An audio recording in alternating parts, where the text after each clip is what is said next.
ಎಲ್ಲರಿಗೂ ನಮಸ್ಕಾರ. ಅಡಿಯಾರ್ ದಿನಾಚರಣೆಯ ಉಪನ್ಯಾಸಕ್ಕೆ ಎಲ್ಲರಿಗೂ ಸ್ವಾಗತ.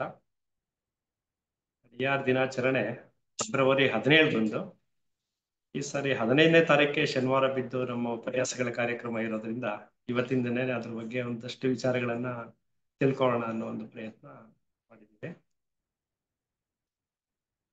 ಅಡಿಯಾರು ಬಗ್ಗೆ ಈಗಾಗಲೇ ಸುಮಾರು ಜನಕ್ಕೆ ಎಲ್ಲ ಗೊತ್ತೇ ಇದೆ. ಅಡಿಯಾರ್ಗೆ ಹೋಗಿರ್ಬೋದು ಎಲ್ಲಾರು, ಆಲ್ಮೋಸ್ಟ್ ಒಂದ್ಸಲ ಲೈಫ್ನಲ್ಲಿ ಒಂದ್ಸಲ ಅಂತೂ ಹೋಗಿರ್ಬೋದು ಇಷ್ಟು ವರ್ಷಕ್ಕೆ ಸುಮಾರು. ಅದ್ರ ಅನುಭವನೇ ಒಂಥರ ಸಪ್ರೇಟ್ ಆಗಿದೆ. ಅದು ಸೆಮಿನಾರ್ಗಳಲ್ಲಿ ಅಲ್ಲೆಲ್ಲ ಹೋದಾಗ ಅಲ್ಲಿ ಆಗುವಂತ ಒಂದು ನಿಸರ್ಗದ ಒಂದು ಪರಿಚಯ ಅದೆಲ್ಲನೂ ತುಂಬಾ ಒಂಥರ ಬೇರೆ ತರನೇ ಒಂದು ಅನುಭವನ ಕೊಡುತ್ತೆ. ಅದಕ್ಕೆಲ್ಲ ಒಂದು ಕಾರಣನೇ ಇದೆ. ಅಲ್ಲೆಲ್ಲ ನಮ್ಮ ಮಹಾತ್ಮರುಗಳು ಅವ್ರ ಶಕ್ತಿಗಳನ್ನ ಅಲ್ಲಿ ಸಂಚಯ ಮಾಡಿ ಅದರಿಂದ ನಮಗೆ ಒಂದು ವರ್ಗಾವಣೆ ಮಾಡುವಂತ ಒಂದು ಪ್ರಕ್ರಿಯೆನಲ್ಲಿ ಆಸಕ್ತಿ ತೋರಿದ್ರಿಂದ ಅದು ಅಷ್ಟು ಪ್ರಶಸ್ತವಾಗಿದೆ ಅಂತ ಹೌದು. ಸೊ ಈಗ ನಾವು ಅದ್ರ ಮಹತ್ವವನ್ನ ಅದು ಏನಕ್ಕೆ ಅಷ್ಟು ಇದು ಬಂತು, ಮತ್ತೆ ಅದಕ್ಕೆ ಏನಕ್ಕೆ ಆ ಸೆಲೆಬ್ರೇಷನ್ ಮಾಡ್ತಾರೆ 17ನೇ ತಾರೀಕು ಅನ್ನೋ ಒಂದು ವಿಚಾರನ ತಿಳ್ಕೊಳ್ಳೋ ಪ್ರಯತ್ನ ಮಾಡೋಣ ಇವತ್ತಿನ. ಸೊ ಇದು ಮೊದಲನೇದಾಗಿ ಒಂದು ಹಿನ್ನೆಲೆ ಇಟ್ಕೊಂಡು ಪ್ರಾರಂಭ ಮಾಡೋಣ. ಆ ಹಿನ್ನೆಲೆ ಏನು ಅಂತಂದ್ರೆ, ಒಬ್ಬ ತತ್ವಜ್ಞಾನಿ ಬಗ್ಗೆ ನಾವು ಫಸ್ಟ್ ತಿಳ್ಕೊಳ್ಳೋ ಪ್ರಯತ್ನ ಮಾಡ್ಬೇಕು. ಯಾರಪ್ಪ ಅದು ಅಂದ್ರೆ ಗಿಯಾರ್ಡಿನೋ ಬ್ರೂನೋ ಅನ್ನುವಂತ ಒಬ್ಬ ತತ್ವಜ್ಞಾನಿ, ಇಟಾಲಿಯವನು, 16ನೇ ಶತಮಾನದಲ್ಲಿ. ಈ ಒಬ್ಬ ತತ್ವಜ್ಞಾನಿಗೂ ಅಡಿಯಾರ್ ಡೇಗೂ ಯಾವ ರೀತಿ ಸಂಬಂಧ ಇದೆ ಅಂತ ಅನ್ನೋದನ್ನ ಮುಂದೆ ಗೊತ್ತಾಗುತ್ತೆ. ಅಲ್ಲಿಂದ ಪ್ರಾರಂಭ ಮಾಡ್ತಾ ಇದ್ದೀನಿ. ಆ ಟೈಮು 15ರಿಂದ 16ನೇ ಶತಮಾನದಲ್ಲಿ ಒಂಥರ ಎಲ್ಲ ಹೊಸ ಹೊಸ ಆವಿಷ್ಕಾರಗಳು ನಡೀತಿದ್ದಂತಹ ಒಂದು ಸಮಯ. ಒಂದು ಖಗೋಳಶಾಸ್ತ್ರ ಇರ್ಬೋದು, ಒಂದು ತತ್ವಜ್ಞಾನದಲ್ಲಿ ಇರ್ಬೋದು, ಎಲ್ಲಾ ಸಮಯದಲ್ಲೂ ಆ ಟೈಮ್ನಲ್ಲಿ ನಡೀತಾ ಇತ್ತು. ಅವಾಗ ಹೊಸ ಹೊಸ ಆವಿಷ್ಕಾರಗಳು, ಹೊಸದನ್ನ ಕಂಡುಹಿಡಿತಾ ಇದ್ರು ಜನಗಳು, ಮತ್ತೆ ಅದನ್ನೇ ಎಲ್ಲ ಒಂದು ಪ್ರೂವ್ ಮಾಡೋದು ಅದೆಲ್ಲ ನಡೀತಾ ಇತ್ತು. ಅದಕ್ಕೆ ಹಿಂದೆ 3-4 ಶತಮಾನಗಳು ಕಾಲನು ಪ್ರಪಂಚದಲ್ಲಿ ಎಲ್ಲಾ ಜನರು ಹೆಚ್ಚಾಗಿ ಅಜ್ಞಾನದಲ್ಲಿದ್ರು. ಏನು ಅಂತ ವಿಷಯಗಳು ಸರಿಯಾಗಿ ಗೊತ್ತಾಗ್ತಾ ಇರಲಿಲ್ಲ ಅವ್ರಿಗೆ. 16ನೇ ಶತಮಾನದಲ್ಲಿ ಮಾತ್ರ ಅದು ಜ್ಞಾನದ ಪುನರುಜ್ಜೀವನ ಕಾಲ ಅಂತಾನೆ ಅದು ಒಂದು ಪ್ರಪಂಚದಲ್ಲಿ ಅದು ಆ ತರ ಒಂದು ಹೆಸರು ಬಂದಿದೆ. ಈ 13, 14, 15ನೇ ಶತಮಾನದಲ್ಲಿ ಪ್ರಪಂಚದ ಬೇರೆ ಎಲ್ಲೆಡೆ ಕ್ರಿಶ್ಚಿಯನ್ಸ್ ಜಾಸ್ತಿ ಇರೋ ಕಡೆ ಎಲ್ಲನೂ ಈ ಪೋಪ್ಗಳದು, ಅವ್ರಗಳದೇ ಪಾತ್ರಿಗಳದು, ಅವ್ರಗಳದೇ ಸಾಮ್ರಾಜ್ಯ ಆಗಿತ್ತು. ಅವರು ಕಾಮನ್ ಪೀಪಲ್ಗಳನ್ನ ತುಂಬಾ ರೀತಿ ಮಿಸ್ಯೂಸ್ ಮಾಡ್ಕೋತಾ ಇದ್ರು. ಅಂದ್ರೆ ಅವ್ರು ಹೇಳ್ದಾಗೆ ಕೇಳಬೇಕು, ಅವ್ರು ಹೇಳ್ದಾಗೆ ನಡಿಬೇಕು ಅನ್ನೋ ರೀತಿನಲ್ಲಿ ಆ ಒಂದು ಜೀವನ ನಡೀತಾ ಇತ್ತು. ಬನ್ನಿ. ನಮಸ್ಕಾರ.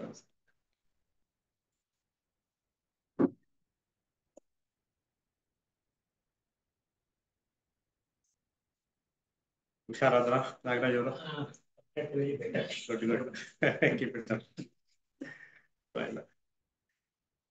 ಸೊ ಆ ತರದ ಒಂದು ಸಮಯದಲ್ಲಿ 13, 14, 15ನೇ ಶತಮಾನದಲ್ಲಿ ಆತರ ಒಂದು ಅಜ್ಞಾನದಲ್ಲಿ ಪ್ರಪಂಚ ಮುಳುಗಿರುವಂತ ಸಮಯದಲ್ಲಿ 16ನೇ ಶತಮಾನದಲ್ಲಿ ಹೊಸ ಹೊಸ ತತ್ವಜ್ಞಾನಿಗಳು ಹೊಸ ಹೊಸ ಆವಿಷ್ಕಾರಗಳನ್ನ ಹೊರತಂದಾಗ ಅದನ್ನ ಆ ಕೂಡ್ಲೆ ಅದನ್ನ ಒಪ್ಪೋದಕ್ಕೆ ಸಿದ್ಧರಿರ್ತಿರ್ಲಿಲ್ಲ.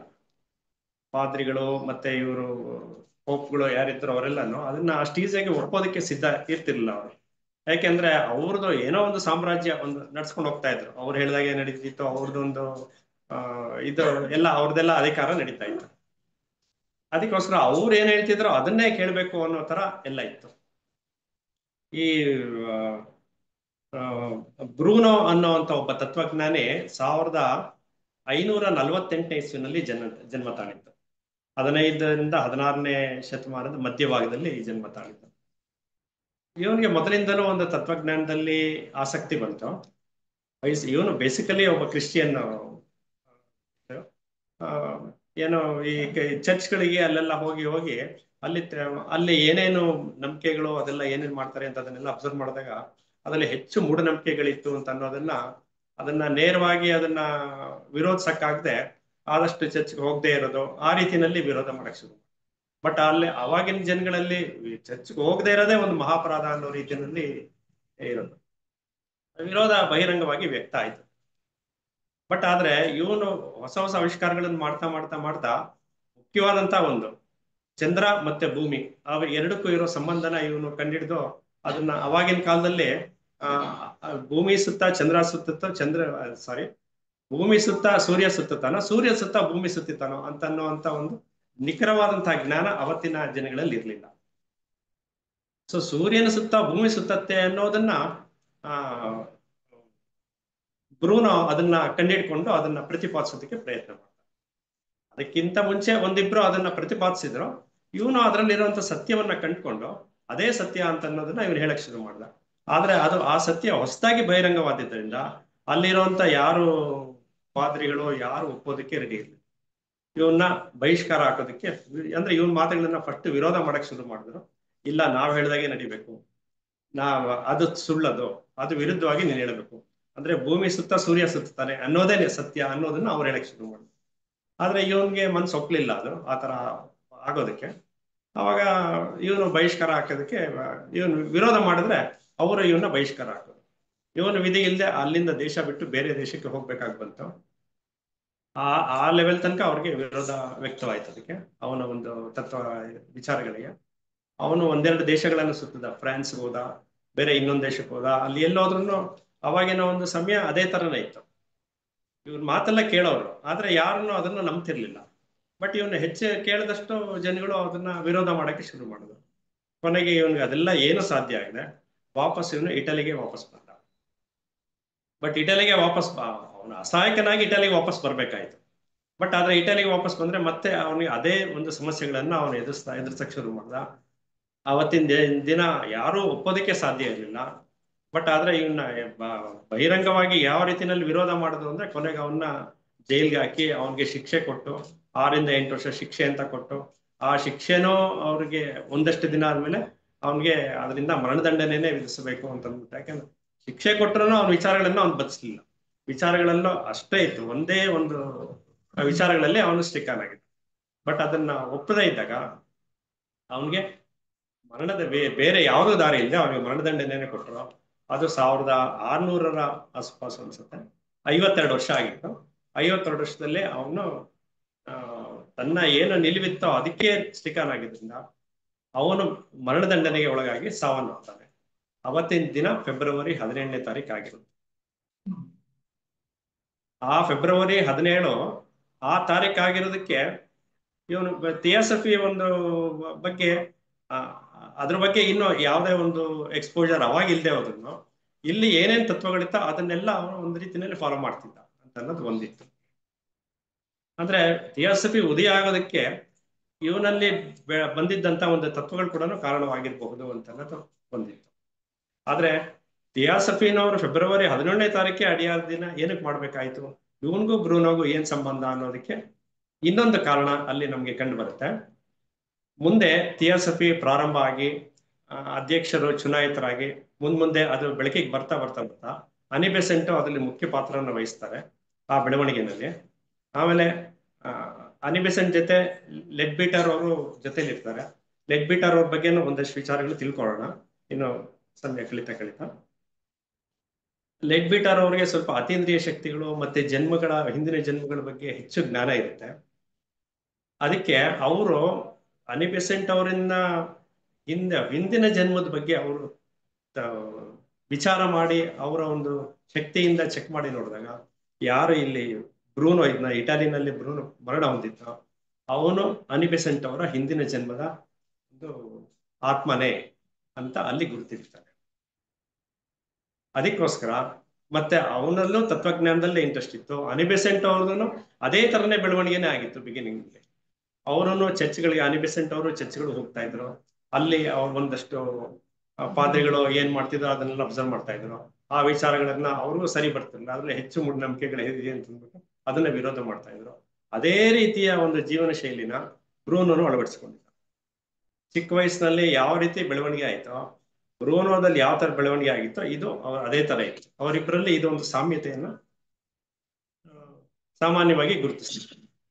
ಆಮೇಲೆ ಬೆಳವಣಿಗೆ ಆಗ್ತಾ ಆಗ್ತಾ ಅದು ಇವರ ಆತ್ಮ ಅಂತ ಗೊತ್ತಾದ್ಮೇಲೆ ಒಂದೇ ತರದ ಒಂದು ಇದನ್ನ ಸಾಮ್ಯತೆ ಬಂದಿದ್ರಿಂದ ಮತ್ತೆ ಲೆಡ್ಬೀಟರ್ ಅವರು ಅದೇ ಒಂದು ಜನ್ಮಾಂತರದ ಒಂದು ಸಂಬಂಧವನ್ನ ಅಲ್ಲಿ ಇದ್ ಮಾಡಿದಾಗ ಫೆಬ್ರವರಿ 17ನೇ ತಾರೀಕು ಈ ಒಂದು ತತ್ವಜ್ಞಾನಿಯನ್ನ ರೆಫರೆನ್ಸ್ ತಗೊಂಡ್ರು ಆ, ಮರಣ ಹೊಂದಿದ್ದ ದಿನಾನ. ಅದು ಮರಣ ಹೊಂದಿದ್ದ ದಿನಕ್ಕೆ ಇದು ಒಂದೇ ಕಾರಣ ಅಲ್ಲದೆ ಇನ್ನೂ ಒಂದು ಎರಡು ಮೂರು ಪ್ರಮುಖ ಅಂಶಗಳಿದೆ. ಅವತ್ತಿನ ದಿನ ಬೇರೆ ಇನ್ನೂ ಒಂದು ಇಬ್ಬರು ಥಿಯಾಸಫಿಯ ಆ, ಮಹಾನ್ ಮಹಿಮರು ಆ, ಮರಣ ಹೊಂದಿದಂತಹ ದಿನ. ಅಂದ್ರೆ ಒಂದ್ ರೀತಿನಲ್ಲಿ ನಾವು ಶ್ರದ್ಧಾಂಜಲಿ ಅರ್ಪಿಸುವಂತ ಒಂದು ದಿನನೇ ಅಡಿಯಾರ್ ದಿನಾಚರಣೆ ಆಗಿದೆ. ಅವರು ಇನ್ನೊಂದಿಬ್ರು ಅಂತಂದ್ರೆ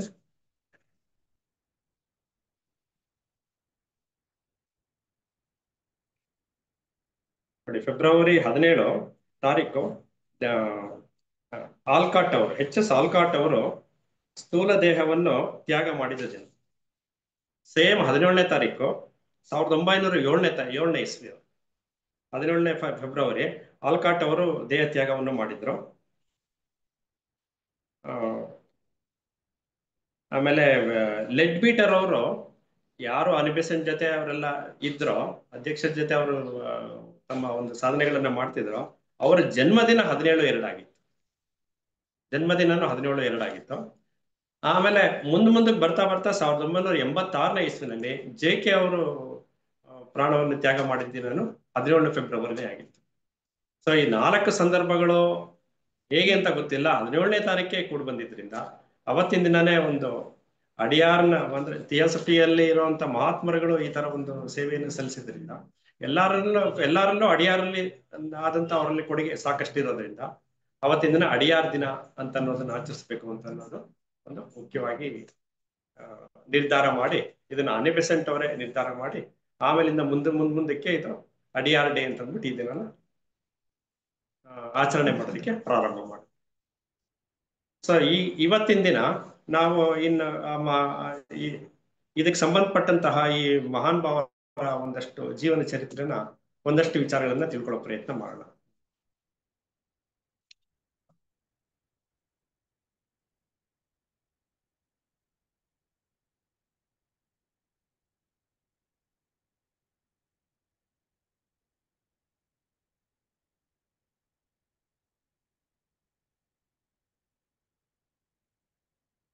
ಹೆನ್ರಿ ಸ್ಟೀಲ್ ಆಲ್ಕಾಟ್ ಅವ್ರ ಬಗ್ಗೆ ಮೊದಲು ಪ್ರಾರಂಭ ಮಾಡೋಣ.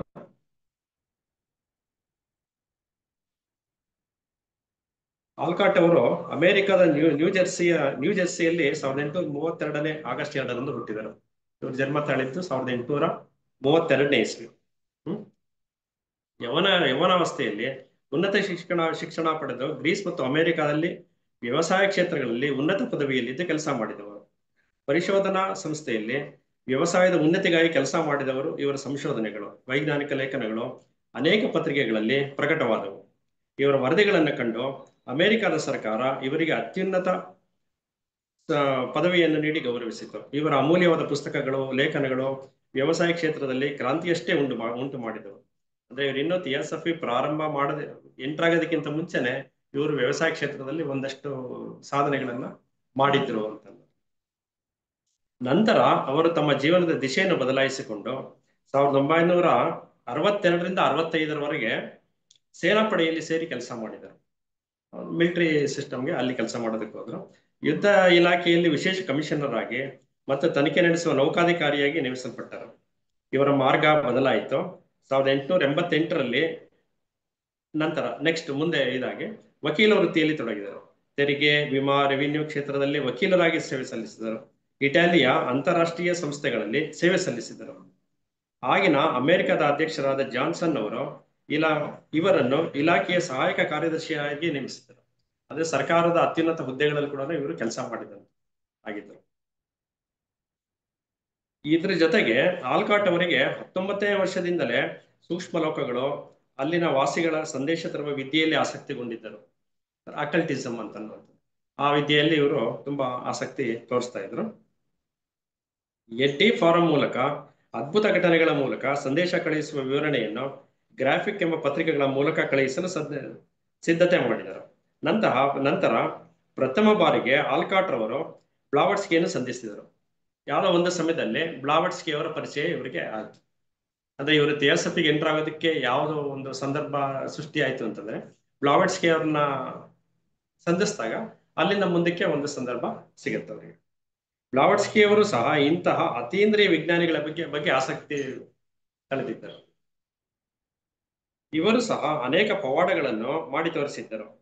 ಹಾಗೂ ಸಂಕುಚಿತವಾಗಿದ್ದ ಈ ಶಾಸ್ತ್ರವನ್ನು ಪರಿಶುದ್ಧಗೊಳಿಸಿ ಆಧ್ಯಾತ್ಮಿಕತೆಯಿಂದ ಇದರ ತತ್ವವನ್ನು ವಿವರಿಸಿದರು.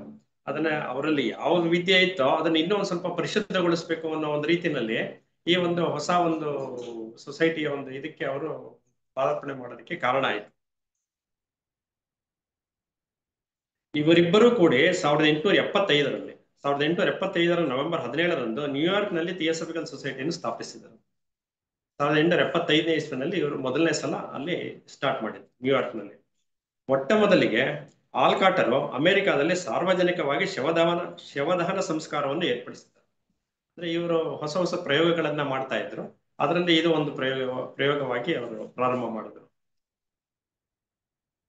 ನಂತರ ಥಿಯೋಸಫಿಕಲ್ ಸೊಸೈಟಿಯ ಮೂಲಕ ಕಚೇರಿಯನ್ನು ಭಾರತ ದೇಶದ ಮುಂಬೈ ನಗರದಲ್ಲಿ ಸ್ಥಾಪಿಸಿದರು. ಹಂಗೆ ಅದು ಬೆಳವಣಿಗೆ ಆಗ್ತಾ ಆಗ್ತಾ ಇಂಡಿಯಾಗೆ ಎಂಟರ್ ಆಗಿದ್ದು. ಇವರು ಮೊದಲು ಪ್ರಾರಂಭ ಆಗಿದ್ದು ನ್ಯೂಯಾರ್ಕ್ನಲ್ಲಿ, ಆಮೇಲೆ ಇದು ಬೆಂಗಳೂರಿಗೆ ಬೊಂಬಾಯಿಗೆ ಬಂದಿದ್ದು, ಇಂಡಿಯಾಗೆ ಬಂದಿದ್ದು. ಆಲ್ಕಾಟರು ಅಮೆರಿಕವನ್ನು ಬಿಡುವ ಮುಂಚೆ ಅಲ್ಲಿನ ಅಧ್ಯಕ್ಷರು ಒಂದು ಶಿಫಾರಸಿನ ಪತ್ರವನ್ನು ಸಹಿ ಮಾಡಿ ಬೇರೆ ದೇಶಗಳ ರಾಯಭಾರಿಗಳಿಗೆ ಕೊಡಲಾಗಿತ್ತು. ಅಧಿಕೃತ ರಹದಾರಿ ಸಹ ನೀಡಿತ್ತು. ಅವರು ಹೊರದೇಶಗಳ ವಹಿವಾಟುಗಳನ್ನು ಸ್ವೀಕರಿಸಿ ಸರ್ಕಾರಕ್ಕೆ ತಿಳಿಸುವ ಒಂದು ಘನಕಾರ್ಯವನ್ನು ಇವರಿಗೆ ವಹಿಸಲ್ಪಟ್ಟಿತ್ತು. ನಂತರ ಥಿಯೋಸಫಿಕಲ್ ಸೊಸೈಟಿಯ ಸದಸ್ಯರಾಗಿ ಎಲ್ಲಾ ದೇಶಗಳಿಗೂ ಪ್ರಯಾಣ ಬೆಳೆಸಿ ಥಿಯೋಸಫಿಯ ಪ್ರಚಾರ ಕೈಗೊಂಡರು. ಅಂದ್ರೆ ಇವರು ದೇಶಗಳಲ್ಲಿ ಸುತ್ತಿ ಇವರು ಪ್ರಚಾರ ಮಾಡಿದವರು ಥಿಯೋಸಫಿ ಬಗ್ಗೆ. ಅಂದ್ರೆ ಇನ್ನು ಅವಾಗಿನ ಪ್ರಾರಂಭದ ಹಂತದಲ್ಲಿ ಬೇರೆ ಇತ್ತು. ಎಲ್ಲಾ ದೇಶಗಳಲ್ಲಿ ಬ್ರಾಂಚ್ಗಳು ಓಪನ್ ಆಗೋದಕ್ಕೆ ಕಾರಣ ಇವರ ಒಂದು ಪ್ರಚಾರ ಕೂಡ ಅಲ್ಲಿ ಆಗಿತ್ತು. 1880ರಲ್ಲಿ ಥಿಯೋಸಫಿಕಲ್ ಸೊಸೈಟಿಯ ಬೌದ್ಧ ಮತ ವಿಭಾಗದ ಆಶ್ರಯದಲ್ಲಿ ಸಿಲೋನ್ನಲ್ಲಿ ವಿವಿಧ 12 ಬೌದ್ಧ ಗ್ರಂಥಗಳನ್ನು ಒಂದುಗೂಡಿಸಿದರು. ಬೌದ್ಧ ಗ್ರಂಥಗಳ ಬಗ್ಗೆ ಸುಮಾರು ಅಧ್ಯಯನಗಳಾಗಿದೆ ಈವನ್ ಥಿಯೋಸಫಿಕಲ್ ಸೊಸೈಟಿನಲ್ಲೂ. ಅದಕ್ಕೆಲ್ಲ ಕಾರಣ ಇವರು ಆಗಿನ ಒಂದು ಸಮಯದಲ್ಲಿ ಮಾಡಿದಂತ ಪ್ರಯತ್ನ, ಮತ್ತೆ ಅದರದೇ ಎಷ್ಟೋ ತತ್ವಗಳನ್ನ ಥಿಯೋಸಫಿಕಲ್ ಸೊಸೈಟಿನಲ್ಲೂ ಅಳವಡಿಸಿಕೊಂಡಿರುವಂಥದ್ದು ಥಿಯೋಸಫಿ ವಾಂಗ್ಮಯದಲ್ಲಿ. ಅದೆಲ್ಲ ಕಾರಣ ಆಗಿದೆ ಅಂತ. ಹಾಗೂ ಜಪಾನಿನಲ್ಲಿದ್ದ ವಿವಿಧ ಪಂಥಗಳನ್ನು ಒಂದು ಮಾಡಿ ಈ ಮೂಲಕ ಬೌದ್ಧ ಮತ ಪ್ರಚಾರ ಸುಗಮವಾಗಿ ನಡೆಯಲು ಸಹಾಯ ಮಾಡಿದರು. 1891ರಲ್ಲಿ ಬರ್ಮಾ ಮುಂತಾದ ಏಷ್ಯಾ ಖಂಡಗಳಲ್ಲಿ ವಿವಿಧ ಬೌದ್ಧ ಮತಸ್ಥರನ್ನು ಒಂದು ಮಾಡಿ ದಕ್ಷ ಬೌದ್ಧ ಮತೀಯರ ಒಂದು ಸಂಘ ಸ್ಥಾಪಿಸಿದರು. ಆಲ್ಕಾಟರು ಎಲ್ಲ ಬೌದ್ಧ ಮತೀಯರ ಸಮ್ಮೇಳನದ ದಿನ ಆ ಮೂಲಕ 14 ಅಂಶಗಳ ಯೋಜನೆಯನ್ನು ಒಮ್ಮತದಿಂದ ಒಪ್ಪಿಕೊಂಡು ಕೆಲಸ ಮಾಡಲು ಸಹಾಯಕರಾದರು. ಅಂದ್ರೆ ಇವರು ಪ್ರಾರಂಭದಲ್ಲಿ ಬೌದ್ಧ ಮತದ ಒಂದು ಸಹಾಯನ ತಗೊಂಡು ಅವರು ಮುಂದುವರಿತಾ ಬಂದರು. ಅದ್ರ ಜೊತೆಗೆ ಭಾರತದ ಮದ್ರಾಸಿನಲ್ಲಿ ಆಲ್ಕಾಟರು ಪಂಚಮರಿಗೆ ಒಂದು ಶಾಲೆಯನ್ನು ತೆರೆದರು. ಹಾಗೆಯೇ ಸಿಲೋನಿನಲ್ಲಿ ಸಹ ಬೌದ್ಧ ಮತೀಯರಿಗೆ ಶಾಲೆಗಳನ್ನು, ಪುಸ್ತಕ ಭಂಡಾರಗಳನ್ನು ಸ್ಥಾಪಿಸಿದರು. ಮಹಿಳಾ ಸಮಾಜಗಳನ್ನು ಅವರಿಗೆ ವಿದ್ಯಾಭ್ಯಾಸ, ಕೈಗಾರಿಕೆ ಕೆಲಸಗಳ ತರಬೇತಿ ಕೊಡಲು ಪ್ರಾರಂಭ ಮಾಡಿದರು. 1879ರಲ್ಲಿ ಬೊಂಬಾಯಿಯಲ್ಲಿ ಸ್ವದೇಶಿ ಪ್ರದರ್ಶನಾಲಯ ತೆರೆದರು. 1888ರಲ್ಲಿ ಮೊದಲನೆಯದಾಗಿ ತಾಂತ್ರಿಕ ಶಿಕ್ಷಣ ಶಾಲೆ ಬರೋಡಾ ಮಹಾರಾಜರ ಸಹಾಯದಿಂದ ಆಲ್ಕಾಟರು ಯೋಜನೆ ಹಾಕಿಕೊಟ್ಟು ನಡೆಸಲು ಮುಂದಾದರು. ಪ್ರತಿ ವರ್ಷ 100 ಮೈಲಿ ಪ್ರಯಾಣ, ಎತ್ತಿನ ಗಾಡಿ, ಕಾಲು ನಡಿಗೆ, ಬಸ್ಸುಗಳಲ್ಲಿ ಹಾಗೂ ಥಿಯೋಸಫಿಕಲ್ ಪ್ರಚಾರ ಮಾಡಿ ಸೊಸೈಟಿಯನ್ನು ಬಲಗೊಳಿಸಿದರು. ಅಂದ್ರೆ ನಿರಂತರವಾಗಿ ಇವರು ಪ್ರಚಾರದಲ್ಲಿ ತೊಡಕೊಂಡಿದ್ರು. ಬೌದ್ಧ ಮತ ಧರ್ಮಗಳ ಬಗ್ಗೆ, ಥಿಯೋಸಾಫಿಯ ಚರಿತ್ರೆಯ ಬಗ್ಗೆ, ತಮ್ಮ ಪ್ರವಾಸದಲ್ಲಿ ನಡೆದ ಘಟನೆಗಳ ಬಗ್ಗೆ ಅವರು ಆಲ್ಕಾಟ್ ಡೈರಿ ಎನ್ನುವ 2 ಭಾಗಗಳ ಗ್ರಂಥವನ್ನು ರಚಿಸಿದರು. ಇದು ಇವತ್ತು ಕೂಡ ಇದು ಪ್ರಸಿದ್ಧವಾಗಿರುವಂತಹ ಒಂದು ಪುಸ್ತಕ. ಆಲ್ಕಾಟ್ ಡೈರೀಸ್ ಅಂತ ಅಂದ್ಬಿಟ್ಟು ಅದನ್ನ ಇದೆ. ಅದು ಓಲ್ಡ್ ಡೈರಿ ಲೀವ್ಸ್ ಅನ್ನುವ ಪುಸ್ತಕವದು. ಅವರು ಅಡಿಯಾರ್ನ ಥಿಯೋಸಫಿಕಲ್ ಸೊಸೈಟಿಯಲ್ಲಿ 1907 ಫೆಬ್ರವರಿ 17ರಂದು ತಮ್ಮ ದೇಹವನ್ನು ತ್ಯಜಿಸಿದರು. ಡಾಕ್ಟರ್ ಅನಿ ಬೆಸೆಂಟರ್ನು ತಮ್ಮ ಉತ್ತರಾಧಿಕಾರಿಯಾಗಿ ನೇಮಿಸಿದರು. ಅಂದ್ರೆ ಮೊದಲನೇ ಅಧ್ಯಕ್ಷರಾಗಿ ಇವರು 1907ನೇ ಇಸ್ವಿಯವರೆಗೂ ಇವರು ಅಧಿಕಾರದಲ್ಲಿದ್ದರು. ಇದೇ ಫೆಬ್ರವರಿ 17ರಂದು ಅವರು ತಮ್ಮ ದೇಹವನ್ನು ತ್ಯಜಿಸಿದಾಗ ಅದ್ರ ಮುಂದೆ ಅವರು ಉತ್ತರಾಧಿಕಾರಿಯಾಗಿ ಅನಿ ಬೆಸೆಂಟರ್ನ ನೇಮಿಸ್ತಾರೆ. ಇಂದಿನ ಕತ್ತಲೆಯ ಜಗತ್ತಿಗೆ ಬೆಳಕನ್ನು ತೋರಿ ಇಂಥ ಥಿಯೋಸಫಿಕಲ್ ಸೊಸೈಟಿಯ ಏನಿತ್ತ ಪುಣ್ಯ ಜ್ಞಾನಿ ಇವರು. ಇವರ ನೆನಪು ನಾವು ಸ್ಮಾರಕದ ದಿನಾಚರಣೆಯನ್ನಾಗಿ ಆಚರಿಸುತ್ತೇವೆ. ಇದು ಒಂದು ಕಾರಣದಿಂದಾಗಿ ಒಂದು ಸ್ಮಾರಕದ ಸ್ಥಾಪಕರ ದಿನಾಚರಣೆ ಅಂತ ನಾವು ಆಚರಿಸ್ತಾ ಇದ್ವಿ. ಅದೇ ರೀತಿಯಲ್ಲಿ ಈಗ ಲೆಡ್ ಬೀಟರ್ ಬಗ್ಗೆ, ಅವರ ಒಂದು ಜನ್ಮದಿನ ಫೆಬ್ರವರಿ 17 ಆದ್ರಿಂದ ಅವ್ರ ಬಗ್ಗೆನೂ ಇವರು ಅಧ್ಯಕ್ಷರಾಗಿ ಸೇವೆ ಸಲ್ಲಿಸದೇ ಇರ್ಬೋದು, ಆದ್ರೆ ಇವರಲ್ಲಿರುವಂತಹ ಅತೀಂದ್ರಿಯ ಶಕ್ತಿಗಳು ಮತ್ತೆ ಬೇರೆ ಬೇರೆ ಒಂದು ಇದು ಗ್ರಂಥಗಳ, ತುಂಬಾ ಹೆಚ್ಚಿನ ಗ್ರಂಥಗಳ ರಚನೆಯಲ್ಲಿ ಇವರ ಹೆಚ್ಚು ಮುಖ್ಯ ಪಾತ್ರವನ್ನು ವಹಿಸಿದ್ರಿಂದ ಇವರ ಬಗ್ಗೆ ಒಂದಷ್ಟು ವಿಚಾರಗಳನ್ನ ನಾವು ತಿಳಿತಾ ಬರೋದು. ಚಾರ್ಲ್ಸ್ ವೆಬ್ಸ್ಟರ್ ಲೆಡ್ ಬೀಟರ್ ಇವರು 1984ರಿಂದ 1934ರವರೆಗೂ ಇವರು ಜೀವಿತಾವಧಿಯಾಗಿತ್ತು. ನೋಡಿ, ಬಿಷಪ್ ಲೆಡ್ ಬೀಟರ್ ಅವರು ಥಿಯೋಸಫಿಕಲ್ ಸೊಸೈಟಿಗೆ ಮಾಡಿದ ಸೇವೆ ಎಂದರೆ ಹೆಚ್ಚು ಗ್ರಂಥಗಳನ್ನು ತಮ್ಮ ಅನುಭವದ ಆಧಾರದ ಮೇಲೆ ಬರೆದಿರು. ತಮ್ಮ ಒಂದು ಯೋಗದ ಶಕ್ತಿಯಿಂದ ಅವರು ಅದನ್ನ ಬರಿತಾ ಬಂದಿರುವಂತದ್ದು. ಅವರ ಅನುಭವದಲ್ಲಿ ಏನು ಅವರು ಕಂಡುಕೊಂಡ್ರೋ ಹೆಚ್ಚು ಗ್ರಂಥಗಳನ್ನು ಅವರು ರಚನೆ ಮಾಡಿದ್ದಾರೆ. ಅವರೊಬ್ಬ ಸೂಕ್ಷ್ಮ ದೃಷ್ಟಿಯುಳ್ಳವರಾಗಿದ್ದರು. ಅವ್ಯಕ್ತ ಘಟನೆಗಳನ್ನು ತಮ್ಮ ಸೂಕ್ಷ್ಮ ದೃಷ್ಟಿಯಿಂದ ತಂದು ಅದನ್ನು ವಿಮರ್ಶಿಸಿ ಲೇಖನಗಳನ್ನು, ಪುಸ್ತಕಗಳನ್ನು ಬರೆದಿದ್ದಾರೆ. ಇವರು ಸೊಸೈಟಿಗೆ ಅಧ್ಯಕ್ಷರಾಗಿ ಸಹ ಇರಲಿಲ್ಲ. ಇವರು ಫೆಬ್ರವರಿ 17, 1854ರಂದು ಇಂಗ್ಲೆಂಡಿನ ಒಂದು ಹಳ್ಳಿಯಲ್ಲಿ ಜನಿಸಿದರು. ಇವರು ತಂದೆ ತಾಯಿಗೆ ಒಬ್ಬನೇ ಮಗ. ತಂದೆ ಸಾಮಾನ್ಯವಾದ ಕೆಲಸದಲ್ಲಿದ್ದರು. 1862ರಲ್ಲಿ ತಂದೆ ತೀರಿಕೊಂಡ್ರು. ಅಂದ್ರೆ ಕೇವಲ 8 ವರ್ಷ ಇದ್ದಾಗಲೇನೆ ಇವರು ತಂದೆಯವರು ತೀರ್ಕೊಂಡ್ಬಿಟ್ರು. ಹೀಗಿರುವಾಗ ಬಾಲಕ ಲೆಡ್ ಬೀಟರ್ಗೆ ವಿದ್ಯಾಭ್ಯಾಸ ಸರಿಯಾಗಿ ನಡೆಯಲಿಲ್ಲ. ಆದರೂ ತಮ್ಮ ವೈಯಕ್ತಿಕ ಪ್ರಯತ್ನದಿಂದ, ಬುದ್ಧಿ ಸೂಕ್ಷ್ಮತೆಯಿಂದ ಸ್ಕೂಲ್ ವಿದ್ಯಾಭ್ಯಾಸಕ್ಕೆ ತಕ್ಕ ಮಟ್ಟಿಗೆ ನಡೆಯಿತು. ಗ್ರೀನ್ ಲ್ಯಾಟಿನ್ ಭಾಷೆಗಳಲ್ಲಿ ಪರಿಣಿತಿ ಹೊಂದಿ ಒಂದು ಬ್ಯಾಂಕ್ನಲ್ಲಿ ಕೆಲಸಕ್ಕೆ ಸೇರಿದರು. ಸ್ವಲ್ಪ ದಿನಗಳ ನಂತರ ಆ ಬ್ಯಾಂಕ್ ಸಹ ಮುಳುಗಿ ಹೋಗಿ ನಿರ್ಗತಿಕರಾದರು. ಅಂದ್ರೆ ಎಷ್ಟು ಜೀವನದಲ್ಲಿ ಬಿಗಿನಿಂಗ್ ಆಫ್ ದ ಲೈಫ್ ಇವರು ತುಂಬಾ ಕಷ್ಟವನ್ನ ಅನುಭವಿಸಿ ಬೆಳೆದಂತಹ ಒಂದು ಇತ್ತು. ಇಂಗ್ಲೆಂಡಿನಲ್ಲಿ ಲೆಡ್ ಬೀಟರ್ ಅವರು ಇವರ ಒಂದು ಚರ್ಚಿನಲ್ಲಿ ಕೆಲಸಕ್ಕೆ ಸೇರಿದರು. ಅದಾದ್ಮೇಲೆ ನೆಕ್ಸ್ಟ್ ಚರ್ಚ್ನಲ್ಲಿ ಸೇರ್ಕೋತಾರೆ. ಅಲ್ಲಿ ಪ್ರಾಮಾಣಿಕತೆಯಿಂದ, ಉತ್ಸಾಹದಿಂದ ಕೆಲಸ ಮಾಡುತ್ತಿದ್ದರು. ಅಲ್ಲಿ ಆಲ್ ಸೈಂಟ್ಸ್ ಚರ್ಚ್ ನಲ್ಲಿ ಯುವಕರಿಗೆಲ್ಲ ಮಾರ್ಗದರ್ಶಕರಾಗಿ ಕೆಲಸವನ್ನು ಮಾಡುತ್ತಿದ್ದರಿಂದ ಬಹುಬೇಗ ಇವರಿಗೆ ತಾತ್ಕಾಲಿಕವಾಗಿ ಚರ್ಚಿನ ಪಾದರಿಯಾಗಿ ಕೆಲಸ ಮಾಡಲು ಅವಕಾಶ ಸಿಕ್ಕಿತು. ಇವರ ಒಂದು ಪ್ರಮೋಷನ್ ಅಂತ ಒಂದು ರೀತಿಯಲ್ಲಿ ಅದಾಗುತ್ತೆ. ಇವರ ಮಾವನಾದ ರೆವರೆನ್ಸ್ ದಿ ಕ್ಯಾಪ್ಸರ್ ಅವರು ಕ್ವೀನ್ಸ್ ಕಾಲೇಜಿನಲ್ಲಿ ಸದಸ್ಯರು, ಪ್ರಾಚೀನ ಇತಿಹಾಸದ ಪ್ರಾಧ್ಯಾಪಕರು ಆಗಿದ್ದರು. ಲೆಡ್ ಬೀಟರ್ ಅವರಿಗೂ ಸಹ ಆಕ್ಸ್ಫರ್ಡ್ನ ಪ್ರಾಧ್ಯಾಪಕರ ಕೆಲಸ ದೊರಕಿಸಿಕೊಟ್ಟರು. ಆ ಒಂದು ಇನ್ಫ್ಲೂಯೆನ್ಸ್ ಮೇಲೆ ಅಲ್ಲಿ ಒಂದು ಕೆಲಸ ದೊರೆಯೋ ಹಾಗಾಗುತ್ತೆ. ಇದು ಅವರ ಚಾರಿತ್ರ್ಯ ಸೌಹಾರ್ದತೆಯಿಂದ 1878ರಲ್ಲಿ ಸಿಕ್ಕಿತು. ಅಲ್ಲದೆ ಮಾವನ ಶಿಫಾರಸಿನಿಂದ ಇವರಿಗೆ ಚರ್ಚಿನ ವ್ಯವಸ್ಥಾಪಕರಾಗಿ ಸಹ ಕೆಲಸ ದೊರೆಯಿತು. ಎರಡೆರಡು ಕಾರ್ಯಗಳನ್ನು ಒಟ್ಟೊಟ್ಟಿಗೆ ನಿರ್ವಹಿಸ್ತಾ ಇದ್ರು. ತಮ್ಮ ತಾಯಿಯ ಜೊತೆ ಒಂದು ಹಳ್ಳಿಯಲ್ಲಿ ವಾಸ ಮಾಡತೊಡಗಿದರು. ಯವನಾವಸ್ಥೆಯಲ್ಲಿ ಇವರು ಬಹಳ ಚುರುಕಾಗಿದ್ದರು, ಆಕರ್ಷಕ ವ್ಯಕ್ತಿಯಾಗಿದ್ದರು. ಪ್ರಾಮಾಣಿಕತೆ, ಸಾಮಾಜಿಕ ಹೊಂದಾಣಿಕೆ, ಪ್ರಾಚೀನ ಪರಂಪರೆಯ ಗುಣಗಳು ಇವರಲ್ಲಿದ್ದವು. ಮಾನವ ಜೀವನದ ತತ್ವಗಳನ್ನು ಅರಿಯುವ ಕುತೂಹಲ ಇವರಲ್ಲಿ ಬೆಳೆದು ಬಂದಿತ್ತು. ಚರ್ಚಿನಲ್ಲಿ ಹೆಚ್ಚು ಕೆಲಸಗಳು ಅವಳನ್ನು ಬಹಳ ಶ್ರದ್ಧೆಯಿಂದ ನಿರ್ವಹಿಸುತ್ತಿದ್ದರು. ಇವರು ತಮ್ಮಂತಹ ಯುವಕರನ್ನು ಕೂಡಿಸಿ ಕ್ರೈಸ್ತ ಮತಶಿಸ್ತನ್ನು, ಪ್ರಾಣಿಗಳ ರಕ್ಷಣೆ, ಸಾಮಾಜಿಕ ನೈತಿಕ ಹೊಣೆಯನ್ನು ಆದರ್ಶಪ್ರಾಯವಾಗಿ ನಿರ್ವಹಿಸುವುದಕ್ಕೆ ಪ್ರೋತ್ಸಾಹಿಸುತ್ತಿದ್ದರು. ಅವರು ಕೆಲಸ ಮಾಡುತ್ತಿದ್ದರು.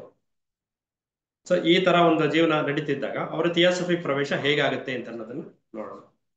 ಲೆಡ್ ಬೀಟರ್ ಅವರು ಹಲವಾರು ಪುಸ್ತಕಗಳು, ಯಕ್ಷಿಣಿ ವಿದ್ಯೆ, ತಾಂತ್ರಿಕ ವಿದ್ಯೆಗಳನ್ನು ಪ್ರಯೋಗಿಸುವುದನ್ನು ಅಭ್ಯಾಸ ಮಾಡಿಕೊಂಡಿದ್ದರು. 1883ರಲ್ಲಿ ಆಗ ಥಿಯಾಸಫಿಗೆ ಉಪಾಧ್ಯಕ್ಷರಾಗಿದ್ದ AP ಸೆನೆಟ್ ಅವರ ಪರಿಚಯವಾಯಿತು. ಅವರು ಸಹ ಸೊಸೈಟಿಯ ಸದಸ್ಯರಾದರು. ಅವ್ರ ಜೊತೆ ಅವ್ರ ಪರಿಚಯದಿಂದ ಅವರು ಸದಸ್ಯರಾಗ್ತಾರೆ. ಆಗ ಅವರ ವಯಸ್ಸು ಕೇವಲ 29 ವರ್ಷ. ಅದೇ ವರ್ಷ ಅವರು ಒಂದು ಸಣ್ಣ ಪುಸ್ತಕ ಪ್ರಕಟಿಸಿದರು. ನಂತರ 1930ರಲ್ಲಿ ಥಿಯಾಸಫಿ ನನಗೆ ಹೇಗೆ ಲಭಿಸಿತು, ಮಾನವರ ಸಾರ್ವತ್ರಿಕ ಸಹೋದರ ಭಾವ ಮತ್ತು ಪ್ರಕೃತಿಯ ಗುಪ್ತ ಭಾಗ ಎಂಬ ಗ್ರಂಥವನ್ನು ಪ್ರಕಟಿಸಿದರು. ಇವರ ಪುಸ್ತಕ ಪ್ರಕಟಣೆಗಳು ಥಿಯಾಸಫಿ ಪ್ರವೇಶ ಆದ್ಮೇಲೆ ಪ್ರಾರಂಭ ಆಯಿತು. 1981ರಲ್ಲಿ ಸೊಸೈಟಿಯ ಸ್ಥಾಪಕರು ಇವುಗಳ ಬಗ್ಗೆ ಇನ್ನಷ್ಟು ಬೆಳಕು ಚೆಲ್ಲಬೇಕು ಎನ್ನುವುದರ ಮೂಲಕ ಲೆಡ್ ಬೀಟರ್ ಅವರಿಗೆ ಈ ಜ್ಞಾನವನ್ನು ಪಡೆಯಲು ದಾರಿ ತೋರಿಸಿದರು. ಥಿಯಾಸಫಿ ಮತ್ತು ಶ್ವೇತರ್ಷಿ ಸಂಘದವರ ಕೆಲಸ ಕಾರ್ಯಗಳು ಮತ್ತು ಆಧ್ಯಾತ್ಮಿಕ ದೃಷ್ಟಿಯನ್ನು ಕಂಡು ಲೆಡ್ ಬೀಟರ್ ಅವರು ಬಹಳ ಆಕರ್ಷಿತರಾದರು. 1884ರಲ್ಲಿ ಅಂತಹ ಗುರುಗಳ ಶಿಷ್ಯತ್ವವನ್ನು ಪಡೆಯಲು ತೀರ್ಮಾನಿಸಿ ಹೆಚ್ಚು ಅಧ್ಯಯನದ ಸಾಧನೆಯಲ್ಲಿ ತೊಡಗಿದರು. ನಂತರ HPB ಅವರನ್ನು ಕಂಡರು. ಬ್ಲಾವಿಟ್ಸ್ಕಿ ಅವರನ್ನು ಕಂಡರು. ಲಂಡನ್ನಲ್ಲಿ ಅವರ ಜೊತೆ ಇದ್ದು ಹೆಚ್ಚು ಜ್ಞಾನವನ್ನು ಸಂಪಾದಿಸಿದರು. ಅಕಸ್ಮಾತ್ ಲಂಡನ್ನಲ್ಲಿ HPB ಅವರು ಭಾರತಕ್ಕೆ ತೆರಳಲು ಬೀಳ್ಕೊಡುವಾಗ ಲಿಪಾಹುಕ್ ಎನ್ನುವಲ್ಲಿಗೆ ಹೋದಾಗ ಅವರಿಗೆ ಗುರುಗಳಿಂದ ಒಂದು ಪತ್ರ ಕಾದಿತ್ತು. KH ಎಂಬ ನೀಲಿ ಶಾಯಿಯಲ್ಲಿ ಬರೆಯಲ್ಪಟ್ಟಿತ್ತು. ಆದೇಶ ನೀಡಲಾಗಿತ್ತು, ನೀವು ಭಾರತಕ್ಕೆ ಹೋಗಿ ಕೆಲಸ ಮಾಡು. ಆ ಪತ್ರ 31 ಅಕ್ಟೋಬರ್ 1884ರಲ್ಲಿ ಬರೆಯಲಾಗಿತ್ತು. ಇದು ಗುರುಗಳಿಂದ ಅವರಿಗೆ ಒಂದು ಆದೇಶ ಬಂದಿರುತ್ತೆ. ಅದರಂತೆ ಇದು ಲೆಡ್ಬಿಟರ್ ಅವರ ಜೀವನದಲ್ಲಿ ಒಂದು ತಿರುವು ಆಗಿತ್ತು. ತಕ್ಷಣ ಲಂಡನ್ನಿನ ತನ್ನ ಕೆಲಸ ಕಾರ್ಯಗಳನ್ನು ಬದಿಗೊತ್ತಿ ಗುರುಗಳ ಆಜ್ಞೆಯನ್ನು ಪಾಲಿಸಲು ಮುಂದಾದರು. ಅವರಿಗೆ ಪುನಃ ಮತ್ತೊಂದು ಪತ್ರ KH ಅವರಿಂದ ಬಂದಿತು. ನೀನು ತಕ್ಷಣ HPB ಅವರನ್ನು ಅಲೆಕ್ಸಾಂಡ್ರಿಯಾದಲ್ಲಿ ಸಂಧಿಸು, ಶಿಷ್ಯನೆಂದು ಅವರು ಇವನನ್ನು ಗುರು ಸಂಬೋಧಿಸಿದ್ದು ಪತ್ರದಲ್ಲಿ. 1982ರಲ್ಲಿಯೇ ಇವರ ತಾಯಿ ತೀರಿಕೊಂಡಿದ್ದರು. ಆದುದರಿಂದ ಇವರಿಗೆ ಯಾವ ಬಂಧನವೂ ಇರಲಿಲ್ಲ. ಹಿಂದೆ ಇವರು ಒಂದು ಯುವತಿಯನ್ನು ಪ್ರೀತಿಸುತ್ತಿದ್ದರು, ಆದರೆ ಮದುವೆಯಾಗಲು ಅವರ ಪರಿಸ್ಥಿತಿ ಅನುಕೂಲವಾಗಿರಲಿಲ್ಲ. ಆದುದರಿಂದ ತಮ್ಮ ಭವಿಷ್ಯದ ಯೋಜನೆಗಳು, ಸಂಸಾರ ಅಂತ ಎಲ್ಲವನ್ನೂ ತ್ಯಾಗ ಮಾಡಿ ಅಲೆಕ್ಸಾಂಡ್ರಿಯಾಗೆ ಬಂದು HPB ಅವರನ್ನು ಭೇಟಿಯಾಗಿ ಗುರುಗಳ ವಿಷಯ ತಿಳಿಸಿ ಅವರೊಂದಿಗೆ ಪ್ರಯಾಣ ಬೆಳೆಸಲು ಹೊರಟರು.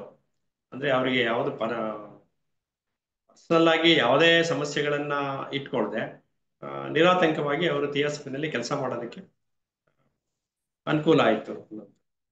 ಹಡಗಿನಲ್ಲಿ ಭಾರತಕ್ಕೆ ಪ್ರಯಾಣ ಮಾಡುವಾಗ ಅನೇಕ ವಿಷಯಗಳನ್ನು, ತಿಳುವಳಿಕೆಗಳನ್ನು HPB ಅವರಿಂದ ಲೆಡ್ಬಿಟರ್ಗೆ ದೊರೆಯಿತು. ಮುಖ್ಯವಾಗಿ ಬೇರೆಯವರ ಟೀಕೆ ಟಿಪ್ಪಣಿಗಳಿಗೆ ತಲೆ ಕೆಡಿಸಿಕೊಳ್ಳಬಾರದು, ಪ್ರೋತ್ಸಾಹ ದೊರೆಯದೇ ಇರಲಿ, ಅವುಗಳ ಬಗ್ಗೆ ನಿರ್ಲಿಪ್ತವಾದ ಮನೋಭಾವನೆ ಮುಂತಾದ ಸಲಹೆಗಳು ಅವರಿಗೆ ದಾರಿ ತೋರಿದವು. ಇಂತಹದೇ ಆದ ಪರಿಜ್ಞಾನಕ್ಕಾಗಿ ಪ್ರತಿಪಿಸುತ್ತಿರುವ ಲೆಡ್ಬಿಟರ್ ಅವರಿಗೆ HPB ಅವರ ಜೊತೆ ಸಲಹೆಗಳು ಒಂದು ದಾರಿದೀಪವಾಯಿತು. ಇದು ಮುಂದೆ ಅವರಿಗೆ ಇಂತಹದೇ ಆದ ಸನ್ನಿವೇಶಗಳಾದಾಗ ಒಂದು ಶಕ್ತಿಯ ಹುರುಪು ತುಂಬಿದ್ದವು. ಸಿಲೋನಿನಲ್ಲಿ ಕಾಲಿಟ್ಟಾಗ ಲೆಡ್ಬಿಟರ್ ಅವರು ಪಂಚಶೀಲಗಳನ್ನು ಕೈಗೊಂಡರು, ಬೌದ್ಧ ಮತವನ್ನು ಒಪ್ಪಿಕೊಂಡರು. ಆದರೆ ಅವರು ತಮ್ಮ ಕ್ರೈಸ್ತ ಮತದ ಭಾವನೆಗಳನ್ನು ಯಾವ ವಿಧದಲ್ಲೂ ಕಡೆಗಾಣಿಸಲಿಲ್ಲ. ಈಗಾಗಲೇ ಆಲ್ಕಾಟರು ಸಿಲೋನಿನಲ್ಲಿ ಎಲ್ಲಾ ಬೌದ್ಧ ಮತಾವಲಂಬಿಗಳ ಸಮ್ಮೇಳನ ಮಾಡಿ ಮೂಲಭೂತವಾದ ಬೌದ್ಧ ಮತತತ್ವವನ್ನು ಮತ್ತು ಥಿಯಾಸಫಿಯ ತತ್ವಗಳ ಹೊಂದಾಣಿಕೆಯನ್ನು ಜನರಲ್ಲಿ ಮೂಡಿಸುವಂತೆ ಬೋಧಿಸಿದರು. ಇದನ್ನು ಲೆಡ್ಬಿಟರ್ ಅವರು ಸಹಾನುಭೂತಿಯ ದೃಷ್ಟಿಯಿಂದ ಕಂಡು ಆಲ್ಕಾಟರ ಕಾರ್ಯಗಳಲ್ಲಿ ಸಹಾಯಕರಾದರು. ಇವುಗಳನ್ನು ಎಲ್ಲಾ ಬೌದ್ಧ ಮತ ಪ್ರಾಂತ್ಯಗಳಲ್ಲಿ ಪ್ರಚಾರ ಮಾಡಿದರು. ಕೆಲವು ತಿಂಗಳುಗಳ ನಂತರ ಮದ್ರಾಸಿಗೆ ಹಿಂದಿರುಗಿದರು. ನಂತರ ಅಡಿಯಾರ್ ಸೊಸೈಟಿಯಲ್ಲಿ ರೆಕಾರ್ಡಿಂಗ್ ಸೆಕ್ರೆಟರಿಗಳಾದರು. 1985ನೇ ಕೊನೆಯಲ್ಲಿ ಲೆಡ್ಬಿಟರ್ ಅವರು ಅಡಿಯಾರ್ನಲ್ಲಿ ನೆಲೆಸಿದರು. ತಮ್ಮ ಎಲ್ಲ ಥಿಯಾಸಫಿಗಳ ಎಲ್ಲ ಪ್ರವಾಸಗಳನ್ನು ಮುಗಿಸ್ಕೊಂಡು 1885ನೇ ವರ್ಷದ ಕೊನೆಗೆ ಇವರು ಅಡಿಯಾರ್ನ ಪ್ರವೇಶ ಮಾಡಿದರು. ಲೆಡ್ಬಿಟರ್ ಅವರಿಗೆ ಹಿಂದೆಯೇ ಆದ ಗುರುಗಳ ಸೂಕ್ಷ್ಮ ದೃಷ್ಟಿಯುಳ್ಳವರ ಸೂಚನೆ ಕೊಟ್ಟಿದ್ದರು. ಈಗ ಅದರ ಉಪಯೋಗ ಪಡೆಯಲು ಈ ಒಂಟಿತನ ಅನುಕೂಲವಾಯಿತು. ಈ ಆತ್ಮ ಪರಿಚಯದ ಸಿದ್ಧಾಂತವನ್ನು ಅಳವಡಿಸಿಕೊಂಡು ಅನೇಕ ಗ್ರಂಥಗಳು, ಲೇಖನಗಳನ್ನು ಅವರು ಬರೆದರು. ಅವರು ಗುರುಗಳ ಕೆಲಸಕ್ಕಾಗಿ ಅದರ ಉನ್ನತಿಗಾಗಿ ಈ ಮಾನಸಿಕ ತತ್ವಗಳನ್ನು ಹೆಚ್ಚಾಗಿ ಅರಿಯತೊಡಗಿದರು. ಇದರಿಂದ ಅವರಿಗೇನು ಭೌತಿಕವಾಗಿ ಲಾಭವಲ್ಲದಿದ್ದರೂ ತನ್ನ ಜೀವನವನ್ನೇ ಈ ಕೆಲಸಗಳಿಗಾಗಿ ಮುಡುಪಿಟ್ಟರು. ಅವರೆಂದೂ ತಮ್ಮ ಸ್ವಂತ ಕೆಲಸಗಳಿಗಾಗಿ ಮುಖ್ಯತ್ವವನ್ನು ಕೊಟ್ಟಿರಲಿಲ್ಲ. ಇಂತಹ ಗಹನವಾದ ಆತ್ಮತತ್ವದ ಶೋಧನೆಯಲ್ಲಿ ತೊಡಗಿದವರು ಇಂತಹ ಕಾರ್ಯಗಳು ಸ್ವಾರ್ಥಕ್ಕಾಗಿ ಮಾಡಿದಲ್ಲಿ ಅದರ ಕೆಡಕನ್ನು ಅನುಭವಿಸಬೇಕಾಗುವುದು. ಲೆಡ್ಬಿಟರ್ ಅವರಿಗೆ ಇಂತಹ ಆತ್ಮವಿದ್ಯೆಯ ವಿಷಯದಲ್ಲಿ ಅಪಾರ ಜ್ಞಾನವಿದ್ದರೂ ಅದನ್ನು ಅನವಶ್ಯಕವಾಗಿ ಅವರು ಎಂದೂ ಉಪಯೋಗಿಸುತ್ತಿರಲಿಲ್ಲ. ಆತ್ಮವಿದ್ಯೆಯ ಸಾಧಕರಿಗೆ ಇರಬೇಕಾದಂತಹ ವ್ಯಕ್ತಿತ್ವವನ್ನು ಇವರು ಪಡೆದಿದ್ದರು. ಇವರು ನಿರ್ಲಿಪ್ತರಾಗಿ ಶಾಂತವಾಗಿ ಯೋಚನೆ ಮಾಡಿ ಮಾನವ ಕೋಟಿಯ ಸಹಾಯಕ್ಕೆ ಬೇಕಾದ ಮಟ್ಟಿಗೆ ತಮ್ಮ ತಂತ್ರಜ್ಞಾನವನ್ನು ಉಪಯೋಗಿಸುತ್ತಿದ್ದರು. ಅಂದ್ರೆ ಇವರಲ್ಲಿದ್ದಂತಹ ಮುಖ್ಯವಾದಂತಹ ಒಂದು ಜ್ಞಾನ ಏನಿತ್ತೋ ಅದನ್ನ ಹೆಚ್ಚಾಗಿ ಥಿಯಾಸಫಿಗೆ ಅವರು ಉಪಯೋಗಿಸಿದ್ರು. ಅದರಲ್ಲೂ ಗ್ರಂಥ ರಚನೆಯಲ್ಲಿ ಅದು ಇನ್ನೊಬ್ಬರಿಗೆ ಒಂದು ಸಂದೇಶ ಆಗೋ ರೀತಿಯಲ್ಲಿ ಉಪಯೋಗ ಮಾಡಿಕೊಂಡ್ರು.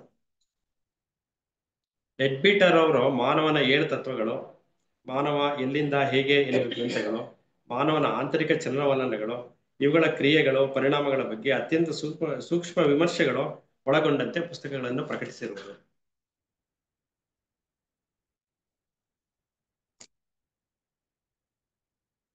ಲೆಡ್ಬಿಟರ್ ಅವರು ಬಹಳಷ್ಟು ಯುವಕರ ಮನೋಭಾವನೆಯನ್ನು ಅರಿತು ಅವರಿಗೆ ಮಾರ್ಗದರ್ಶನ ಮಾಡುವುದು ತಮ್ಮ ಕರ್ತವ್ಯವೆಂದು ತಿಳಿದಿದ್ದರು. ಅವರು ಅತ್ಯಂತ ವಿಭಿನ್ನ ರೀತಿಯಲ್ಲಿ ಭಾಷಣ ಮಾಡುವುದು, ಬೋಧಿಸುವುದು, ಸಂಶೋಧನೆಯಲ್ಲಿ ಮಾಡುವುದು ತೊಡಗಿಕೊಳ್ಳುತ್ತಿದ್ದರು. ಥಿಯಾಸಫಿಯ ಪ್ರಚಾರ ಸಹ ಇದರಲ್ಲಿ ಸೇರುತ್ತಿತ್ತು. ಆದರೆ ಆಡಳಿತ ಕೆಲಸಗಳಲ್ಲಿ ಅವರು ತೊಡಗುತ್ತಿದ್ದರು. ಸಿಲೋನಿನಲ್ಲಿ ಬೌದ್ಧ ಮತ ಬೋಧಕರಾಗಿಯೂ ಅವರು ಕೆಲಸ ಮಾಡಿದ್ದರು. ಇವರ ಥಿಯೋಸಾಫಿಕಲ್ ಸೊಸೈಟಿಗೆ ಅಡಿಯಾರ್ನಲ್ಲಿ ಇರುವಾಗ ಅವರಿಗೆ ಒಂದು ಬ್ರಾಹ್ಮಣ ಕುಟುಂಬದ ಸಣ್ಣ ಹುಡುಗ ಕಡಲ ತೀರದಲ್ಲಿ ಕಂಡು ಬಂದ. ಅವರನ್ನು ನೋಡಿದ ಕೂಡಲೇ ಲೆಡ್ಬೀಟರ್ ಅವನಲ್ಲಿ ಅಪಾರವಾದ ಪ್ರತಿಭೆ ಇರುವುದನ್ನು ಕಂಡರು. ತಕ್ಷಣ ಬೆಸೆಂಟರಿಗೆ ತಿಳಿಸಿದರು. ಅವರೂ ಸಹ ಅವನಲ್ಲಿ ಒಂದು ವಿಲಕ್ಷಣ ಶಕ್ತಿ ಇರುವುದನ್ನು ತಿಳಿದರು. ಬೆಸೆಂಟರು ಮತ್ತು ಲೆಡ್ಬೀಟರ್ ಅವರು ನೋಡಿ ಆಲೋಚಿಸಿ ಆ ಬಾಲಕರ ಮಾತಾಪಿತೃಗಳನ್ನು ಸಂಧಿಸಿ ಆ ಬಾಲಕನ ಬೆಳವಣಿಗೆಯ ಜವಾಬ್ದಾರಿಯನ್ನು ತಾವು ತೆಗೆಸಿಕೊಳ್ಳಲು ಸೂಚಿಸಿದರು. ತಂದೆ ತಾಯಿಯಂದಿರು ಎಷ್ಟು ಬಡವರಾದರೂ ತಮ್ಮ ಮಕ್ಕಳನ್ನು ಬಿಟ್ಟುಕೊಡಲು ಸಮ್ಮತಿಸುವುದಿಲ್ಲ. ನಂತರ ಸಮಾಲೋಚನೆಗಳನ್ನು ನಡೆಸಿ ಕೊನೆಗೆ ಬಾಲಕರನ್ನು ಕಳುಹಿಸಲು ಒಪ್ಪಿಕೊಂಡರು. ಆ ಇಬ್ಬರು ಬಾಲಕರನ್ನ ಕಳುಹಿಸಲು ಒಪ್ಪಿಕೊಂಡ್ರು. ಆ ಒಬ್ಬರು ಬಾಲಕರೇ ಜೆ ಕೃಷ್ಣಮೂರ್ತಿ ಅವರಾಗಿರ್ತಾರೆ. ಜೆ ಕೆ ಅವರು ಮತ್ತು ಅವರ ಸಹೋದರ ನಿತ್ಯಾನಂದ ಅಂತ ಅನ್ನೋದು ಇಬ್ಬರನ್ನು ಇವ್ರ ಜೊತೆನಲ್ಲಿ ಬರೋದಕ್ಕೆ ಒಪ್ಕೋತಾರೆ. ಅವ್ರ ಫ್ಯಾಮಿಲಿಯವ್ರನ್ನು ಅದಕ್ಕೆ ಒಪ್ಪಿಸ್ತಾರೆ. ಅಂದ್ರೆ ಈ ರೀತಿಯಲ್ಲಿ ಒಂದು ಫೋರ್ ಸೈಟೆಡ್ನೆಸ್ ಅನ್ನೋದು ಏನಿತ್ತೋ ಅದು ಲೆಡ್ಬೀಟರ್ ಅಲ್ಲಿ ಹೆಚ್ಚಿಗೆ ಇತ್ತು. ಚಿಕ್ಕ ವಯಸ್ಸಿನಲ್ಲಿ ಹುಡುಗರನ್ನಲ್ಲೇ ಅವ್ರಲ್ಲಿರುವಂತ ಒಂದು ಪ್ರತಿಭೆಯನ್ನ ಗುರುತಿಸ್ತಾ ಇದ್ರು.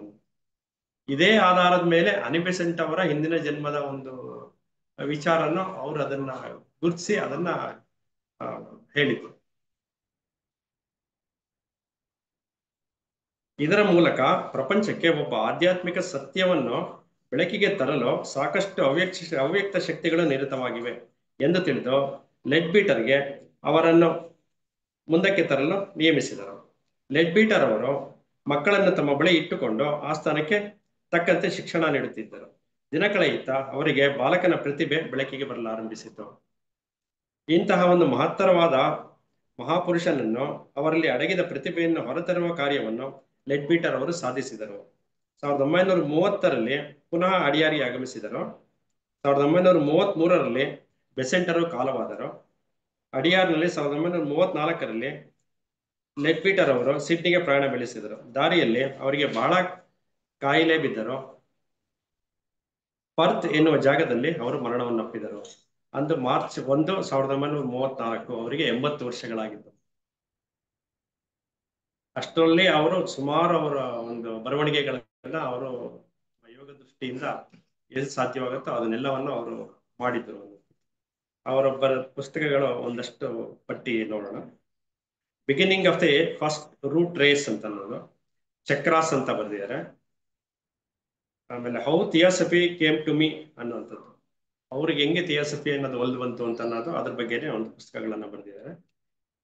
ಇನ್ನರ್ ಲೈಫ್, ಆಂತರಿಕ ಜೀವನ, inner life of Christian inner side of Christian festivals, life after death, ಗುರುಗಳು ಮತ್ತು ಯೋಗ ಪಥ, ಅದು ತುಂಬಾ ಒಂದು ಇದಾಗಿರುವಂತ ಒಂದು ಗ್ರಂಥ. ಅದು ಥಿಯಾಸಫಿನಲ್ಲಿ ಅದು ಅಭ್ಯಾಸಗಳು ನಡೀತಾನೆ ಇರುತ್ತದೆ, ಅಧ್ಯಯನಗಳು. The Master and the Path, ಮೋನಾಟ್, ದಿವ್ಯಾತ್ಮ, ಮತ್ತೆ ನಮ್ಮ ಮಕ್ಕಳೊಂದಿಗೆ ಸಂಪರ್ಕ, ಅವರ ರಿಲೇಷನ್ಸ್ ವಿತ್ ಚಿಲ್ಡ್ರನ್ ಅನ್ನುವಂಥದ್ದು, ಮಕ್ಕಳ ಬೆಳವಣಿಗೆಯಲ್ಲಿ ದೊಡ್ಡವರ ಪಾತ್ರ, ದೊಡ್ಡವರು ಹೇಗೆ ವರ್ತಿಸಬೇಕು ಎನ್ನುವುದರ ಬಗ್ಗೆ ಒಂದು ಪುಸ್ತಕ, ಅದು ಥಿಯಾಸಫಿನಲ್ಲಿ ಇದೆ. ಕನ್ನಡಕ್ಕೂ ಕೂಡ ಟ್ರಾನ್ಸ್ಲೇಟ್ ಆಗಿದೆ ಅದು. The outline of theosophy, text book of theosophy, ಈ ತರ ಒಂದಷ್ಟು ವಿಚಾರಗಳು. ಇನ್ನು ಅವರು ಸುಮಾರು ಇದರಲ್ಲಿ ಒಂದು 28 ಪುಸ್ತಕಗಳ ಲಿಸ್ಟ್ ಇದ್ರಲ್ಲಿ ಕೊಟ್ಟಿದ್ದಾರೆ. ಅದಕ್ಕಿಂತ ಹೆಚ್ಚು ಪುಸ್ತಕಗಳು ಇನ್ನೂ ಬರ್ದಿರ್ಬೋದು ಅಂತ ಅನ್ನುವಂಥದ್ದು ಒಂದು ಇದೆ.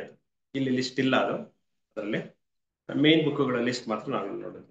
ಹೀಗೆ ಲೆಡ್ಬೀಟರ್ ಅವರು ಈಹಪರದ ಆಗುಗಳನ್ನು ತನ್ನ ಸೂಕ್ಷ್ಮ ದೃಷ್ಟಿಯಿಂದ ಅರಿತು ತಮ್ಮ ಗ್ರಂಥಗಳಲ್ಲಿ ತಿಳಿಸಿ ಥಿಯಾಸಫಿ ಮತ್ತು ಥಿಯಾಸಫಿಕಲ್ ಸೊಸೈಟಿಯ ಸದಸ್ಯರಿಗೆ ಈ ಜೀವನವು ಕೇವಲ ಕರ್ಮಕ್ಕೆ ಸಾಧನವಾಗಿ ಮಾಡಲು ಮತ್ತು ಬೇರೆ ಲೋಕಗಳ ಜೀವನದ ರಹಸ್ಯವನ್ನು ತಿಳಿ ಹೇಳಿ ಆ ದಾರಿಯಲ್ಲಿ ನಡೆಯಲು ಸಹಾಯ ಮಾಡಿರುವಂತಹ ಮಹನೀಯರು. ನಾವು ಸದಸ್ಯರು ಅವರಿಗೆ ಸದಾ ಕೃತಜ್ಞತೆಯನ್ನು ಸಲ್ಲಿಸಬೇಕಾದ್ದು ನಮ್ಮ ಕರ್ತವ್ಯವಾಗಿದೆ. ಸೊ ಈ ರೀತಿ ಲೆಡ್ಬೀಟರ್ ಅವರ ಒಂದು ಜೀವನ ಚರಿತ್ರೆಯನ್ನ ನಾವು ಚಿಕ್ಕದಾಗಿ ಒಂದು ಪರಿಚಯ ಮಾಡ್ಕೊಂಡಾಗ ಆಯ್ತಾ. ಕೊನೆಯಲ್ಲಿ ಇನ್ನು ಸ್ವಲ್ಪ ವಿಚಾರಗಳನ್ನ ನೋಡೋಣ. ಅಡಿಯಾರ್ ದಿನಾಚರಣೆಯನ್ನು ಪ್ರತಿ ವರ್ಷ ನಾವು ಏತಕ್ಕೆ ಆಚರಿಸುತ್ತೇವೆ ಅನ್ನುವಂಥದ್ದು, ಅದಕ್ಕೆ ಮುಖ್ಯವಾಗಿ 4 ಜನರ ಒಂದು ಇದನ್ನ ನಾವೀಗ ನೋಡಿದ್ವಿ. ಫೆಬ್ರವರಿ 17ನೇ ತಾರೀಕು ಏನೇನು ಘಟನೆಗಳಾಯ್ತು ಅಂತ ಅನ್ನೋದನ್ನ 4 ವಿಚಾರಗಳನ್ನು ನಾವು ಆಲ್ರೆಡಿ ನೋಡಿದ್ವಿ. ಅದು ಮುಖ್ಯವಾಗಿತ್ತು. ಅಂಧಮಯವಾದ ಈ ಜಗತ್ತಿನಲ್ಲಿ ಅವಿದ್ಯೆ ಅಜ್ಞಾನಗಳನ್ನು ತೊಲಗಿಸುವ ಸಲುವಾಗಿ ಹಲವಾರು ಮಹನೀಯರು ಸ್ಥೂಲ ಲೋಕದಲ್ಲಿ ಹುಟ್ಟಿ ಬಂದು ಥಿಯಾಸಫಿ ಕ್ಷೇತ್ರದಲ್ಲಿ ದುಡಿದು ಕಣ್ಮರೆಯಾಗಿದ್ದಾರೆ.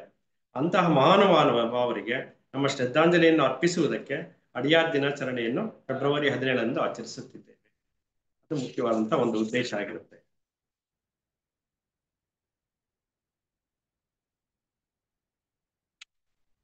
ಇನ್ನು ಅಡಿಯಾರ್ ಬಗ್ಗೆ ಹೇಳೋದಾದ್ರೆ ಅಡಿಯಾರ್ ಒಂದು ಶಕ್ತಿ ಕೇಂದ್ರ. ಅಂದರೆ ಅಡಿಯಾರ್ ಅನ್ನೋದು ಪದಕ್ಕೆ ಅರ್ಥ ಏನು ಅಂದ್ರೆ ವಿಷ್ಣುವಿನ ಪಾದದಿಂದ ಹರಿದು ಬರುವ ತೀರ್ಥ, ಮತ್ತು ಇದೊಂದು ಜ್ಞಾನ ಕ್ಷೇತ್ರ. ಅಡಿಯಾರ್ ಅನ್ನೋ ಒಂದು ಪದಕ್ಕೆ ಇರುವಂತಹ ಅರ್ಥ ಗುರುಗಳ ಆಶ್ರಮ ಹಾಗೂ ಸೊಸೈಟಿಯ ನಾಯಕರೆಲ್ಲ ನಿಕಟ ಸಂಬಂಧ ಹೊಂದಿರುವ ಕ್ಷೇತ್ರ. ಅಜ್ಞಾನವನ್ನು ಹೋಗಲಾಡಿಸಲು ಶ್ರಮಿಸಿದ ಇವರ ಸೇವೆಯನ್ನು ಕೃತಜ್ಞತೆಯಿಂದ ಸ್ಮರಿಸಲು ಪ್ರಪಂಚದೊಡನೆ ಇರುವ ಎಲ್ಲಾ ಸದಸ್ಯರು ಈ ದಿನ ತಮ್ಮ ಭಾವನೆಯನ್ನು ಅಡಿಯಾರಿನತ್ತ ಕೇಂದ್ರೀಕರಿಸುತ್ತಾರೆ. ಈ ದಿನ ಕಾಣಿಕೆಯನ್ನು ಸಂಗ್ರಹಿಸಿ ಅಡಿಯಾರಿಗೆ ಕಳುಹಿಸಲಾಗುತ್ತದೆ.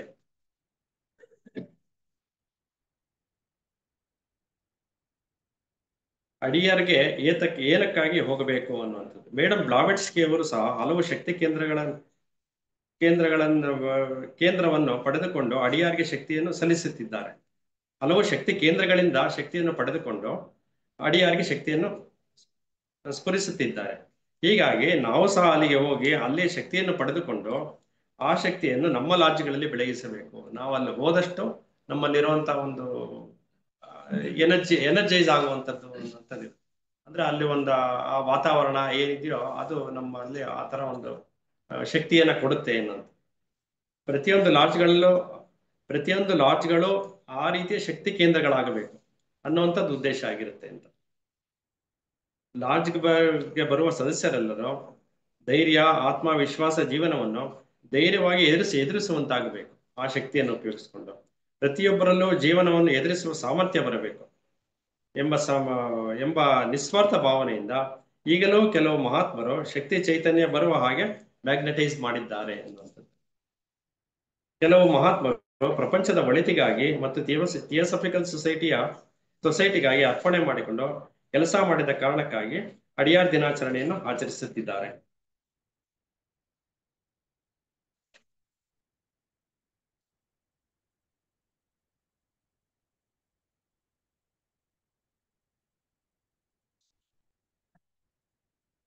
ವಿಷಯಗಳನ್ನ ನಾವು ತಿಳ್ಕೊಂಡ್ವಿ ಅನ್ಸುತ್ತೆ.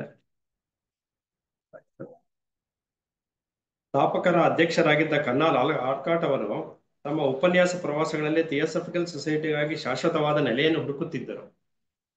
ಅಂದ್ರೆ ಥಿಯೋಸಫಿ ಪ್ರಾರಂಭವಾದಂತಹ ಬಿಗಿನಿಂಗ್ ನಲ್ಲಿ ಆಗ ಅವರ ಹೃತ್ಪೂರ್ವಕ ಪ್ರಯತ್ನದ ಫಲವಾಗಿ ಅಡಿಯಾರ್ನಲ್ಲಿ ದೊರೆತಿದ್ದ 27 ಎಕರೆ ವಿಸ್ತೀರ್ಣದ ಹಟ್ಸನ್ ತೋಟ.